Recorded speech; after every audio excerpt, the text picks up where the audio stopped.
Dans cette deuxième vidéo, je vais insister sur certains points pour vous faire bénéficier au maximum de l'effet rameur sur votre silhouette, sur vos muscles. L'intérêt du rameur, c'est que vous avez à la fois un effet musclant, un effet assouplissant si vous allez bien à fond dans le geste, et puis vous aurez aussi un effet sur l'endurance, le cardio. Et avec ces trois effets, vous avez vraiment le sport idéal. Donc, rappelez-vous le geste complet, sur l'avant, talon décollé, je serre le manche, je le tiens aux extrémités, je pousse sur mes jambes et je ramène ici, le tronc est incliné légèrement en arrière, bien étiré, comme si vous bombiez le torse. Puis quand le manche revient, il se relâche, vous relâchez vos bras, le tronc a le temps de se redresser, vous pliez vos jambes. Donc faites-le lentement au départ, sans tirer trop fort, et puis vous allez voir qu'automatiquement vous allez reprendre le geste correct. Plus vous tirez fort et vite, plus vous avez de la résistance. Là, j'ai quasiment pas tiré, il n'y avait aucune résistance. Donc ça n'est pas utile de régler le curseur que vous avez sur le côté à 10, comme on voit souvent. Mettez-le à une valeur moyenne comme 4 par exemple, et vous aurez suffisamment de résistance puisque c'est vous qui induisez la résistance. Alors, je vais revenir sur des points très importants. Ici, il faut que vous gardiez le dos plat, c'est-à-dire que votre tronc s'incline à partir de vos hanches et vous n'êtes pas avec le dos arrondi. Une bonne idée pour ça, c'est de garder le menton relevé et de regarder au-dessus de votre écran. Quand vous poussez, vous grandissez, vous allez sur l'arrière. Là, on pourrait être avachi. C'est dommage pour le ventre. Mais on pourrait aussi être redressé en lombaire, toujours avec le menton un petit peu relevé. Et là, si vous serrez le ventre parce que vous soufflez, vous allez vraiment sentir vos abdominaux. Et vos abdominaux qui ne seront pas sur un ventre tassé, mais sur un ventre étiré. Donc c'est le meilleur moyen pour avoir un ventre plat. Mais il faut vraiment que vous fassiez l'effort de le rentrer.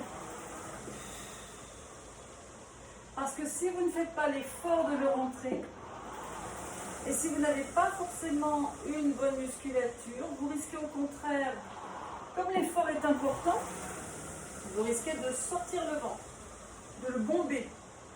Ça serait dommage. Parce qu'à ce moment-là, vous allez pousser sur votre ventre, vous allez pousser sur votre périnée, et vous allez pousser sur vos lombaires, au lieu de les gainer et de les protéger.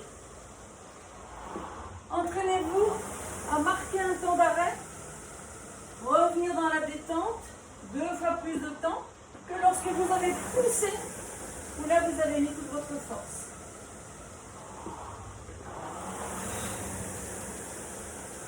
Vous voyez, je prends le temps de faire mon effort, plus je fais lentement, même en mettant de la force pour l'aller, ici, mais plus je prends mon temps pour corriger mon geste, plus mon geste sera efficace dans la musculation,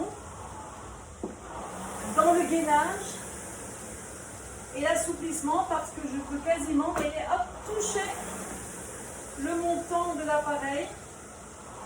Hop. Et ça veut dire que je suis allée au maximum de l'amplitude du retour.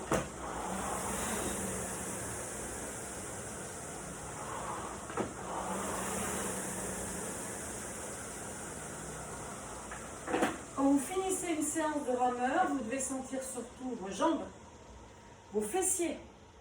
Quand vous poussez avec l'ensemble des muscles de vos jambes et avec vos fessiers.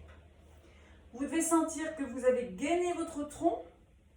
Donc si vous avez mal un petit peu au lombaire, c'est peut-être que vous étiez trop tassé sur l'avant ou effondré sur l'arrière. Donc essayez de vous redresser.